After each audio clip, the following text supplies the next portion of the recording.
नमस्कार दोस्तों, मैं सुनीता शुक्ला आज आपको बताने जा रही हूँ कपालभाति प्राणायाम। चलिए आसन का चुनाव करेंगे। इस तरह से सिद्धासन पर बैठ जाएंगे और मुद्रा का चुनाव करेंगे। ज्ञान मुद्रा में अपने फिंगर्स को लगाएंगे। ज्ञान मुद्रा में बैठते हुए अपने श्वास को पूरी फोर्स के साथ बाहर की तरफ फेंकेंगे। श्वास लेने में हमें पूरा ध्यान नहीं देना है, श्वास को बाहर की तरफ छोड़ने में ही हमें ध्यान देना है। आँखों को बंद करेंगे और अपनी श्वास को बाहर की तरफ फेंकेंगे। और अब जैसे हम अपनी श्वास को बाहर की तरफ फेंकेंगे वैसे ही दोस्तों हमारे पेट का आकुंचन होगा। पेट खुद ब खुद अंदर की तरफ सिमटेगा। हमें खुद से अपने आप से प्रयास करके पेट को अंदर नहीं करना है दोस्तों, हमें खुद से पेट को अंदर नहीं करना है दोस्तों। इस चीज़ का विशेष ध्यान देना है। जितना हमारा पेट खुद ब खुद स्वयं ही आकुंचन होकर अंदर की तरफ खिंचता है उतना ही अभ्यास करेंगे, ठीक है। और अपनी श्वास को पूरे फोर्स के साथ अपनी श्वास को बाहर की तरफ फेंकना है दोस्तों। चलिए करते हैं कपालभाति प्राणायाम।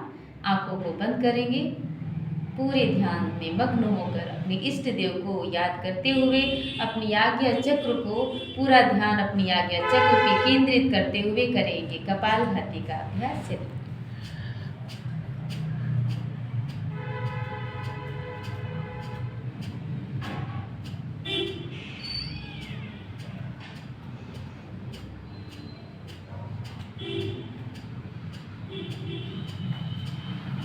तो दोस्तों इस तरह से हमें करना है कपालभाति प्राणायाम। तो मैंने आपको बताया कि अपनी आज्ञा चक्र पर अपने पूरे ध्यान को केंद्रित करते हुए कपालभाति का अभ्यास करना है दोस्तों।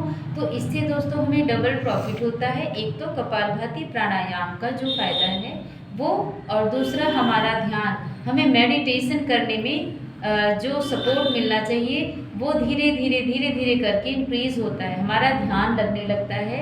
हम अपने मस्तिष्क पर एक जगह ध्यान केंद्रित करते हुए कपालभाति का अभ्यास करेंगे। सिर्फ अपने श्वास पर हमें नियंत्रण करना है तो हमें डबल प्रॉफिट होता है दोस्तों, ठीक। और कपालभाति प्राणायाम करने का अनेक प्रकार का फायदा है दोस्तों, जिन्हें पेट के जितने भी ऑर्गन्स हैं पूरे ऑर्गन्स एक्टिव होते हैं। उन्हें जो प्रॉब्लम है वो सारी प्रॉब्लम शॉर्ट आउट होती है। इंसुलिन की मात्रा भी बैलेंस होती है। एक प्रकार से आप ये समझिए कपालभाति प्राणायाम एक प्रकार से मल्टी विटामिन का काम करता है हमारी पूरी बॉडी में दोस्तों। इसलिए हमें कपालभाति प्रतिदिन 15 मिनट जरूर करना चाहिए दोस्तों। 15 मिनट के लिए कपालभाति का अभ्यास जरूर करना चाहिए। और वो लोग कपालभाति नहीं करेंगे जिनके पेट में ऑपरेशन हुआ हो, ठीक, ऑपरेशन हुआ हो, वो लोग कपालभाति का अभ्यास नहीं कर सकते हैं दोस्तों। उन्हें नुकसान पहुंच सकता है।